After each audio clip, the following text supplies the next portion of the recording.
Inaitwa mumo. Lakini naitangwa Mungu. Kitabu cha Amos 8 mstari wa 11. Hii ni yetu sisi sote, hii neno.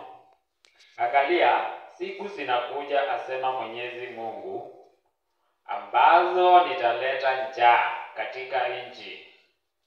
Si njaa ya kukosa chakula, wala kiu ya kukosa maji, bali ya kukosa neno la Bwana. Amen. Kwa hivyo wenye tuko hapa tuko na njaa, na si eti ni njaa ya kukosa chakula ama maji, lakini ni njaa ya neno. Bwana Yesu asifiwe.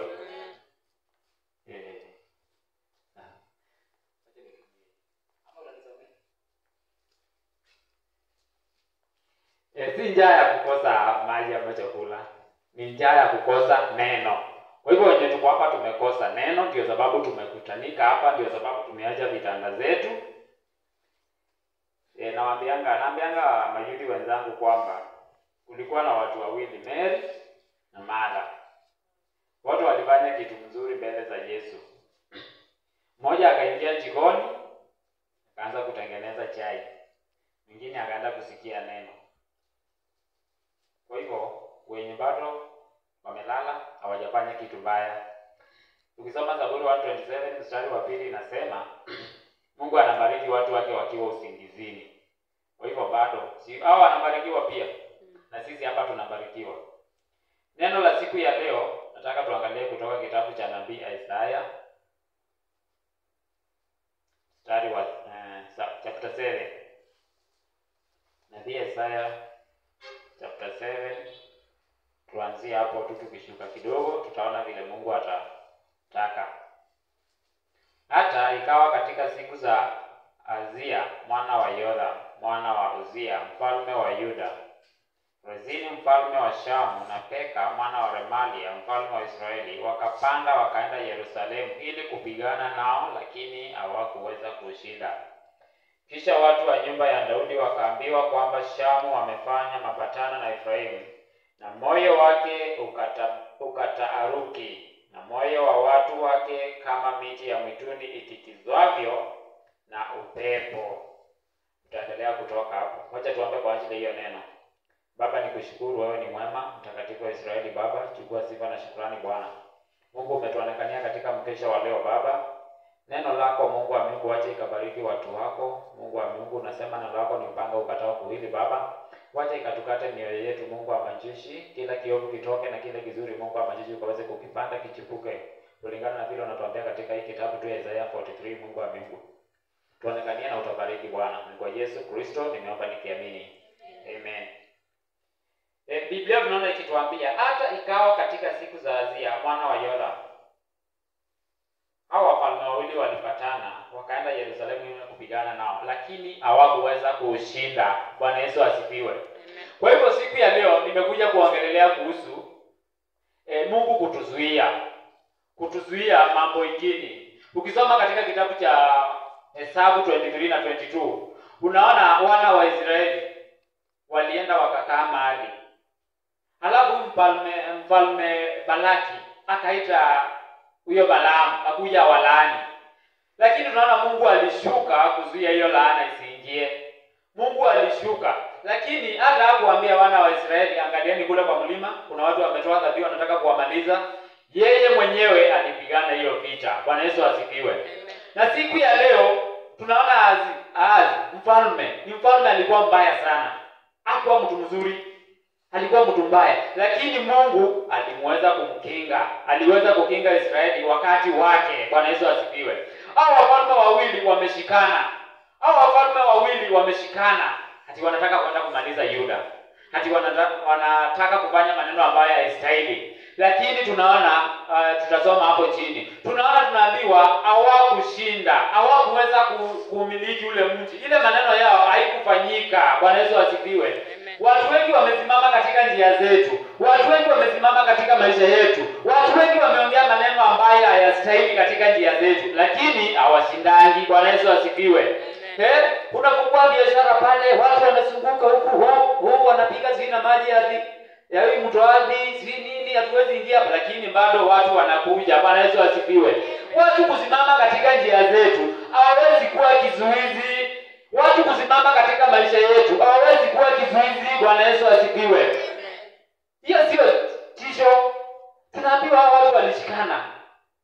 wanakuja kwa Azia. Alikuwa mfalme wa Yuda hiyo wakati.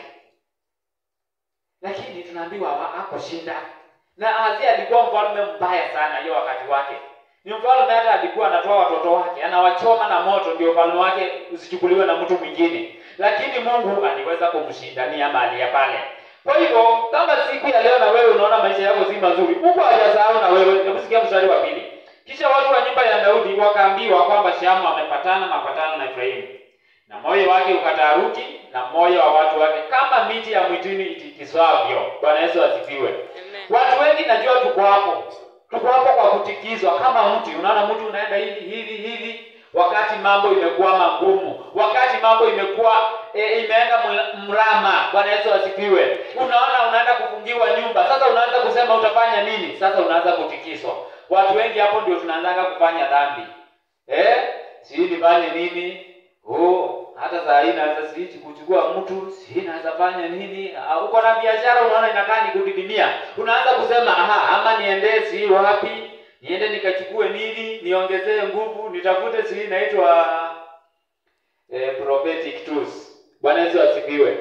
Hapo ndio tunaanza kutikisika kama miti. Hapo sasa ndio sasa hapo watu wengi wanaangukia. Bwana Yesu asifiwe. Sema sio mimi nitaanguka raundi hii.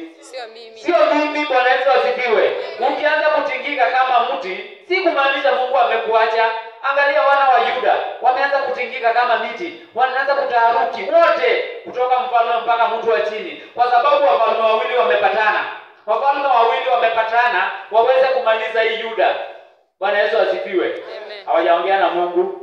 Hakuna nabii amewatokea, lakini Mungu amesema hiyo kitu itawezekana. Mungu amesema hiyo kitu itawezekana. Hata kama unatingika kama mti, Bwana Yesu asifiwe.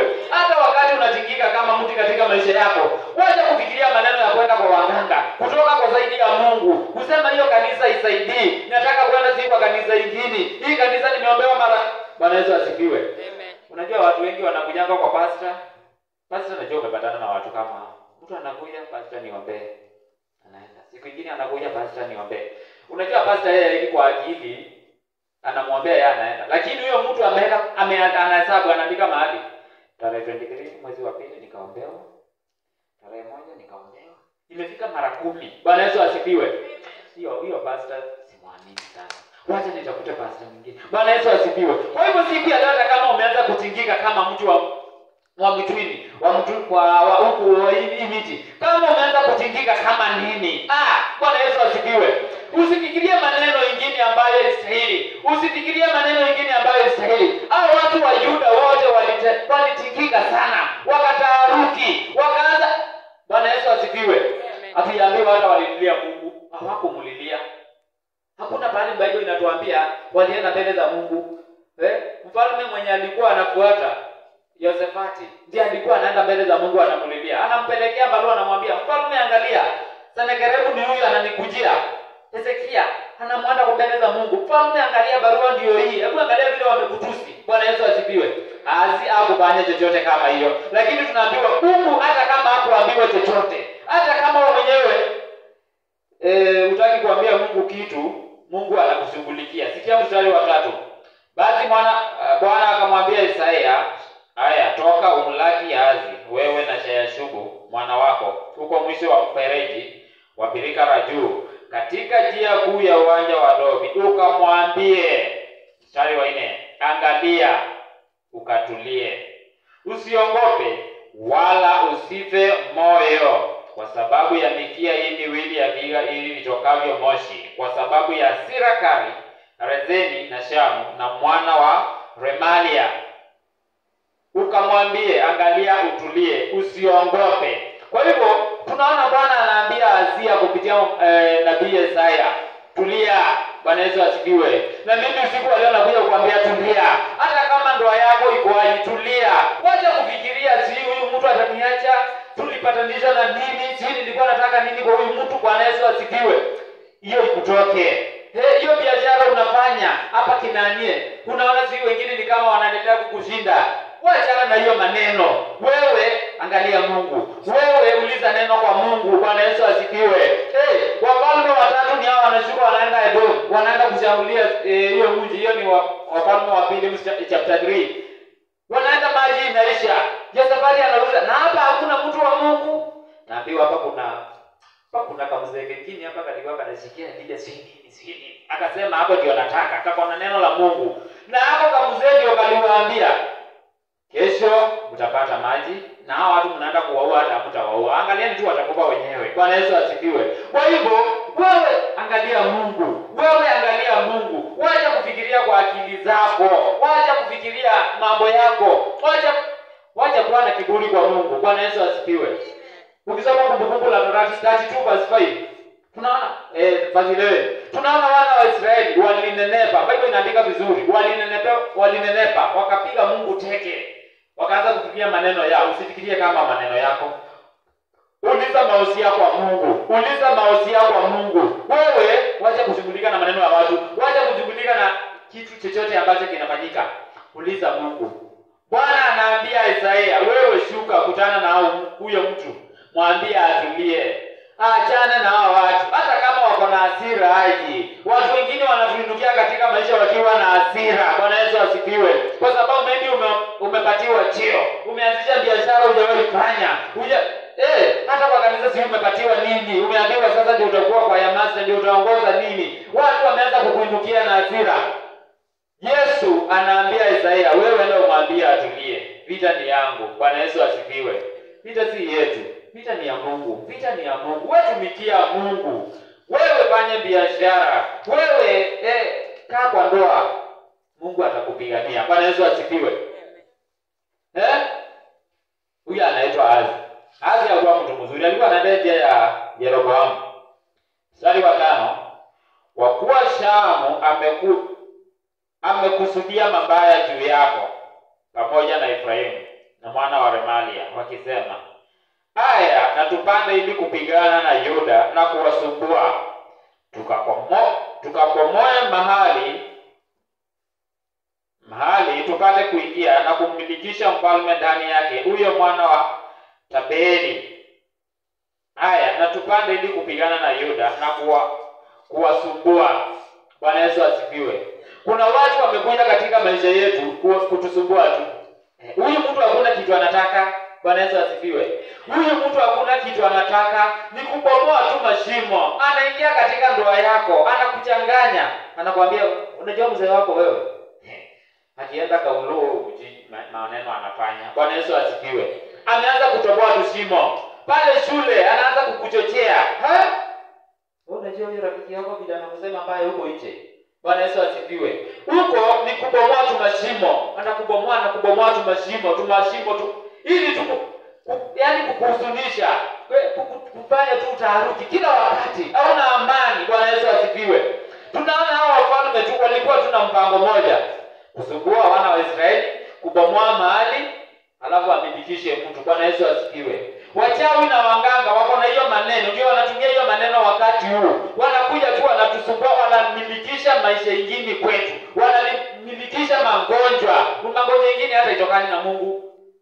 Shida zingine, umasikini ingine haitokani na Mungu. Na Biblia inasema katikati yetu hakutakuwa na masikini. Bwana Yesu asifiwe. Unashangaa masikini kwa kwako ni ya nini? Hata hauna pesa. Hata ya kununua dawa ya kugodi. Hii nyingine manenze hakuna. Yaani masikini imekuwa mingi. Unashangaa ni ya nini? Bwana Yesu asifiwe.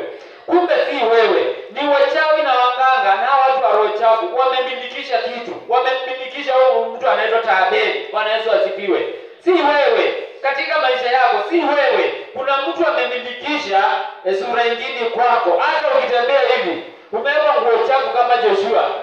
Ukisoma kitabu cha Zakaria 4, Joshua aliweka nguo zingine chafu na shetani. Na shetani akaanza kumshtaki. Mpaka malaika akakuja akamwambia wewe na Mungu akukanye. Bwana Yesu asifiwe. Kwa hivyo siku ya leo kuna mtu anakuja katika maisha yetu kutumilikisha maisha mengine, na siku ya leo ni kukatana na yeye. Bwana Yesu asifiwe. Siku ya leo ni kukatana na huyo mtu. Siku ya leo ni kukatana na hayo maisha. Siku ya leo ni kukatana na hao wanakuja kubomoa tu mashimo. Kutusumbua. Bwana Yesu asifiwe. Unajua kuna mtu tu anakusumbua. Hataki chochote, anataka tu aone ukihangaika. Hataki kitu. Acha tutaona atafika wapi. Niko na yeye tu. Bwana Yesu asifiwe. Anataka tu akusumbue katika njia zako, akusumbue katika maisha yako, akusumbue tu, abomoe tu mashimo, katika njia zako, abomoe tu mashimo katika kazi yako. Bwana Yesu asifiwe. Ni kubomoa tu mashimo, anamilikisha vitu zingine. Achana na huyo akopeshangi. Achana na huyo. Simtakangi. Bwana Yesu asifiwe. Anakumilikisha kitu kingine ndani yako, anakumilikisha maisha ingine ndani yako. Na huyo mtu siku ya leo tunakuja kukatana na yeye kwa sababu tumepatiwa mamlaka. Matthew 10 tunaona Yesu alitupatia authority, kuondoa pepo, magonjwa, kuponya, kufanya vitu zingine zote. Na hapo chini mstari wa 5 kuteremka anatuambia vile tutafanya. Tuitishe ufalme kutoka mbinguni utuzunguke, tukue chini ya dominion ya mbinguni. Hakuna kitu kitafanyika kwetu. Bwana Yesu asifiwe. Kwa hivyo siku ya leo tukue na ujasiri. Ile ujasiri imeandikwa katika Ibrania, Hebrews 4 mstari wa mwisho. Tukue na hiyo ujasiri ya kukaribia hii kiti cha Mungu, tuweze kuondoa watu wote wanatuzunguka. Hii kupeperusha na upepo itutoke. Bwana Yesu asifiwe. Kwa sababu tunaambiwa hawakuweza. Ngoja tumalize na mstari ya 7. Ndio naitakanga sana. Isaya 7:7. Bwana Mungu asema hivi, neno hili halitasimama wala halitakuwa. Bwana Yesu asifiwe. Huyu ni Mungu anaongea. Anasema hiyo wanakupangia hiyo. Haitakuwa. Bwana Yesu asifiwe. Hiyo wanapanga. I think ni Isaiah 54 mahali hapo inasema watakusanyika kwa pamoja, lakini si kwa ajili ya Mungu.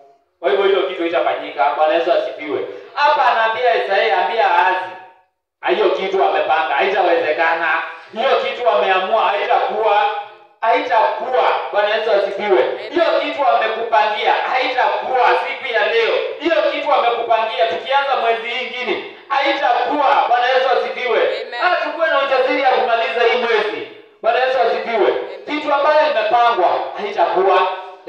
Ambia mwenzako hiyo kitu haitafanyika. Mungu amesema yeye mwenyewe kupitia kinywa cha nabii wake Isaiah. Anamwambia, ambia Ahazi, neno la Bwana lasema hivi, hiyo wamepanga halitakuwa wala halitasimama. Bwana Yesu asifiwe. Kwa hivyo huyu Mungu si ni mkubwa, anatutetea hata kama sisi hatujui. Ahazi hakuita Mungu, Ahazi hakuita Isaiah, Ahazi hakuna chochote aliongea, lakini Mungu anaambia Isaiah aende kukutana na huyo jamaa. Bwana Yesu asifiwe. Kwa hivyo siku ya leo na Mungu si akukutane katika maisha yako. Mahali unafanya kazi si akutembelee. Bwana Yesu asifiwe. Hata kama Mungu mwenyewe hata kutembelea si akutumie mtu. Hajawahi acha kutuma watu. Bwana Yesu asifiwe. Hajawahi acha, anatumanga hata mpaka siku ya leo. Sisi maybe hatujui kama ametuma ama tumekuwa ignorant. Bwana Yesu asifiwe. Unajua kuna kujua na kuwa ignorant kwa kichwa tu. Naambiwa kitu. Sio ipata mtu akukua. Sitakangi hiyo maneno. Bwana Yesu asifiwe. Hiyo ni ignorant. Mungu anatuongelesha, anatunenea kupitia watu wake. Lakini saa nyingine tunaona hiyo sio sauti ya Mungu. Kwa hivyo siku ya leo Bwana anasema hiyo kitu amekupangia. Hiyo kitu ambao wamepanga katika maisha yako halitakuwa. Bwana Yesu asifiwe. Halitakuwa. Hebu tushangilie Bwana kwa makofi. Hapa kuna mstari ya mwisho.